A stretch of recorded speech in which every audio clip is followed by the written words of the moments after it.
Ooh, that's nasty.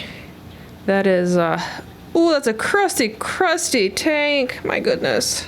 Hello and welcome back to Creative Pet Keeping. My name is Kasha. I am your host and there is chaos in the fish room. Currently, I am playing some tank Tetris, moving some tanks around so that I can add just 2 extra 10 gallons to my fish rack. It's not like a huge change, but it's enough to give me a little bit of extra space for a breeding project that's gonna be coming soon that I'm really excited about. But today I thought it would be kind of cool to show you how some of my tanks look like, especially those that were at the top of my rack that I can't really easily get access to because they were so high up. Over time, because I live near Lake Michigan, so our water comes from there and it's very mineral rich. There is a lot of minerals in the water which therefore deposit themselves on the surfaces within the tanks over time, and there's no nice way to say it.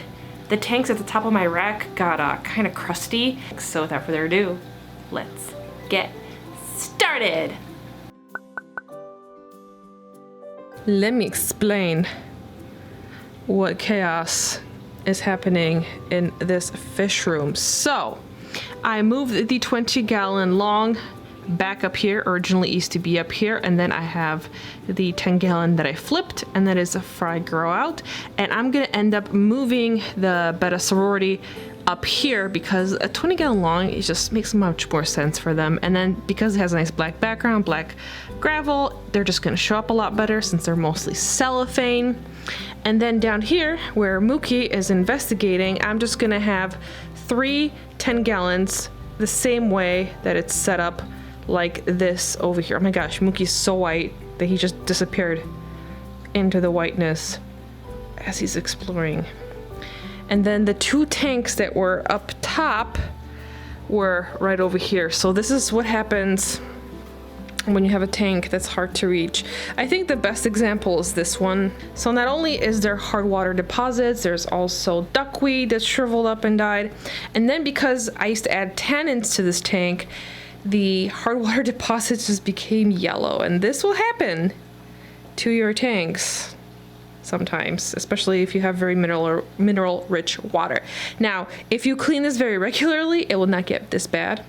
And I tend to try to do that with the other tanks. Like, they're not perfect right now. They're a little crusty and need to be cleaned too, but they're not as bad. And I'm also supposed to do water changes tomorrow, so that's why some of the water has evaporated. But these I've been tackling more frequently. So here's an example of, like, these are nice and clean. They're not gross. But this tank was at the very top of the stand. It's hard to reach, so over time it got crusty. The good news is that this is pretty easy to clean. I gotta fish out the fish in here. I'm gonna use a razor to scrape the sides, and then I'm going to use my trusty vinegar and water solution and some paper towels to just clean it up and then wipe it down. And then after performing all of this maintenance, these tanks will be nice and clean and they'll go over there. Maybe I'll pull out one of these and swap them here. I don't really know how I want to swap the tanks yet, but I do want to do some cleaning because just every year comes a time where, you know, you have to do some external maintenance. So it's the not so fun part of keeping a fish room, but with, you know, hard work, you can accomplish cool things, and it's very rewarding afterwards because everything looks really nice, everything looks really clean. There will be some small changes, but not too big. And the tanks that I'm using, that I'm adding, which is this tank and this one I added, it was back up here, which, by the way, next to the jars, look at this. I totally Tetrised all my fish shipping supplies, so it nicely fits. And that's Gucci's old quarantine container that I got from Vision Cages, and I put all of the stuffing not only on top but also in there, so I'm pretty proud of that. Might as well show you. I've been kind of trying to organize in here and I'm not entirely happy with it, so I'll probably change this around. But I've been trying to organize, like, this down here is some extra supplies, like hang on breeder boxes, critter keepers. Then we got some fish supplies and an extra tank I haven't used yet. This is a photography box I kindly received to try to photograph future fish, and then my storage jars. So if I need to jar bettas, I would remove all this and then put them all out here.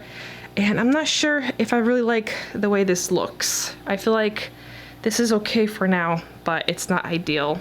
But I am proud of this. So this, oh, I just bumped into the light.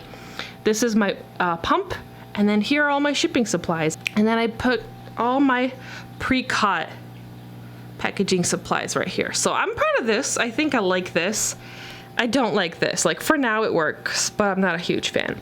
I also need to clean my lights. So this is an example of some of the lights that were on top. Once again, the mineral deposits make them kind of crusty. There's just a lot I have to clean. Because see inside here, the mineral deposits, let me zoom in. They start to build up. And if you have a fish room, some people just kind of let it be. I've seen some like really cool but really crusty fish rooms that are breeding a ton of like amazing species. The fish are doing great and the tanks look crusty, but in my case it really bothers me. So I'm not like super on top of it in a sense that I'm cleaning this all the time. It's for me more so like a once or twice a year kind of thing where I'm like, okay, I'll tackle the boring job of using vinegar and slowly wiping everything down so that it could hopefully look a bit cleaner. Like right here, that's an example of like, it looks okay. It's not perfect, but it looks okay because this is a tank I recently redid, so it looks much nicer. Look at these guys, the Cholianochromis are happily hanging out in here. Look at this cute little betta plushie that I got from Joanna from the Smallscape. And then one of my little hacks to darkening up the background of the tank without painting it is I have these leftover backgrounds from like forever ago. Like when I first started in the hobby, I bought these because that's what everyone did. You know, they were like, oh, that's what you would do. You would go to like the pet store and then you would get these cool photo backgrounds. But they also have a nice black surf like background. So one is up there. Although in the future, if I ever move, I would love to paint the backgrounds of my tanks. But for now it's kind of fun because I could experiment with the backgrounds showing of my little teal wall. Like in this tank particularly, you can see the teal in the back and I think it looks kind of cool. But this one I put a little bit of a background in, but now this is making all the algae show up really much. But then over here, it's nice and blacked out, but then here it isn't. So it's like, I don't know, a bunch of variety of stuff. So I wanted to show you kind of this update to let you know that fish rooms are not always really fun in terms of, you know, setting up brand new tanks and putting plants in and then just doing water changes. Sometimes you have to do the really boring work of cleaning mineral water deposits, which is not a fun thing. And I tend to put it off, but I'm gonna do it all. And then hopefully in the next creative pet keeping video, you're gonna see some nice, clean, and not crusty looking tanks. Oh yeah.